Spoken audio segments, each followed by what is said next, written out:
Boa tarde para todo mundo que está nos assistindo. No Boletim Entrevista de hoje, a gente vai falar sobre o Dia Nacional de Combate à Exploração Sexual de Crianças e Adolescentes. E por isso eu estou aqui com o Marco Freire, conselheiro tutelar. Seja muito bem-vindo. Obrigado. É um prazer estar aqui novamente na TV Câmara para falar de um assunto tão importante para a nossa sociedade.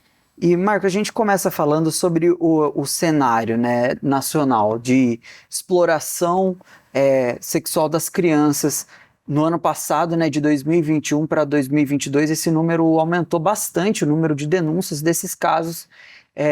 Isso refletiu também aqui na nossa cidade?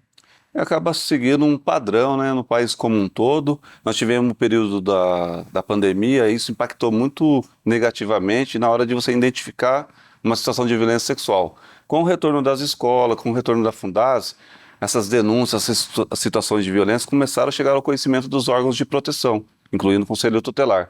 E a gente observou isso nos números. Nós tivemos um crescimento muito grande logo após a pandemia e esse número vem crescendo a cada ano. Entendi. E só para a gente deixar claro para o pessoal que está assistindo, teve um aumento de 67%, né? Exatamente. Segundo a Central Nacional de Denúncias. E como que essas denúncias, né, esses casos, eles são identificados? Então, é muito importante as pessoas conhecerem, né, como é que a violência acontece na vida dessas crianças. Boa parte dessa violência ela acontece dentro da própria residência. Então, muito difícil você alcançar essas crianças se não tiver algum local, algum espaço que possa ela falar sobre isso. Então, a escola, a Fundaz, a saúde, elas são equipamentos que quando ela vai conversar com essa criança, quando ela vai fazer algum trabalho, ela pode identificar algum sinal de violência ou não e trazer ao conhecimento do Conselho Tutelar, da saúde, e a gente vai fazer um processo de investigação para ver se procede ou não. Em alguns casos, às vezes a criança, o adolescente, ela tem a confiança em um adulto, seja uma irmã, um tio, e acaba relatando a situação que sofreu. Aí essas pessoas, ou elas procuram diretamente o Conselho Tutelar, ou ela vai ligar nos canais de denúncia, e aí chegando ao nosso conhecimento, a gente vai, de forma imediata, atuar para que aquela violação de direitos, né, a violência sexual, cesse na vida daquela criança, daquele adolescente. E eu acho muito interessante a gente frisar isso, né?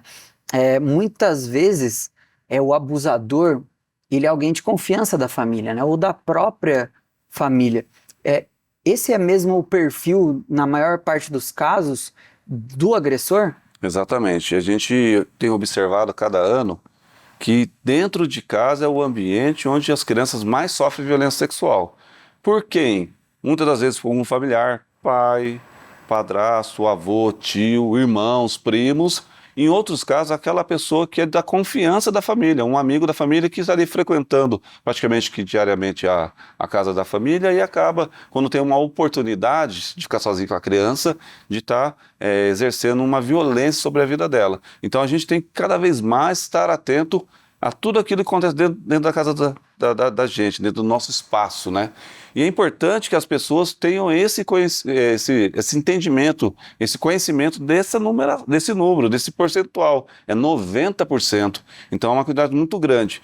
E muitas das vezes as famílias ficam assustadas. Quando chega num pai, numa mãe, olha só, seu filho, sua filha sofreu uma violência sexual e o suspeito é o tio, o suspeito é o avô, o suspeito é alguém da família.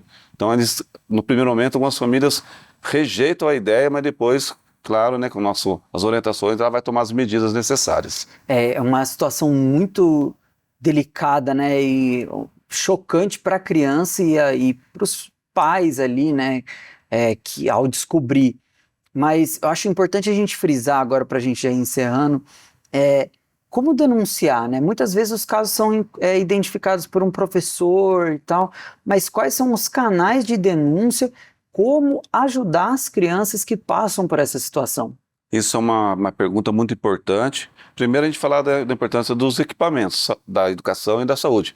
Quanto mais os profissionais tiverem noção e informação dessa situação, mais ele vai receber e vai reportar para o seu superior imediato. Mas e a população em geral? Eu estou aqui em casa e tenho a informação de que uma criança sofreu uma violência sexual. Então, o primeiro canal que a gente deve sempre usar é o Disque 100, que ele é nacional. Ele garante o anonimato, então a pessoa pode falar que não quer se identificar, que às vezes é um familiar denunciando. E o que precisa ter? Isso é importante. O endereço correto daquela criança, o primeiro nome da vítima. Tendo essa informação, o Conselho Tutelar vai atuar. Mas se a pessoa está acontecendo uma situação de violência naquele momento, em São José nós temos o 153, né, que é o CSI, e também o 190, porque é um crime acontecendo, a gente às vezes precisa atuar imediatamente. Mas o Disque 100, 156 para denúncia, para a gente atuar posteriormente, e o 153 para a gente atuar de forma imediata. É muito importante, né? Se tem um caso acontecendo no momento, é para chamar a polícia, não é para ser passivo, né? Acho que muitas vezes as pessoas têm medo de denunciar, mas tem que fazer seu papel de cidadão.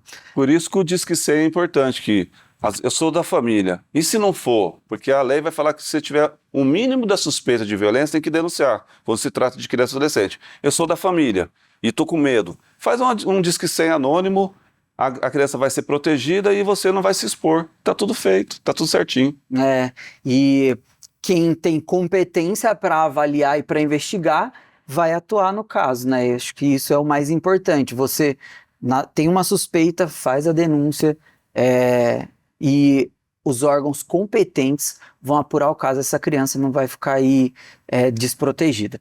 Mas, Marco, muito obrigado pela sua presença. Nós agradecemos, parabenizamos aqui a TV Câmara, novamente tratando esse assunto, nesse mês que é o mês laranja, que a gente vai estar em vários espaços falando da importância de a gente identificar as violências sexuais contra criança e adolescente e, o mais importante, garantir a proteção dessas crianças. É isso aí, muito obrigado mais uma vez.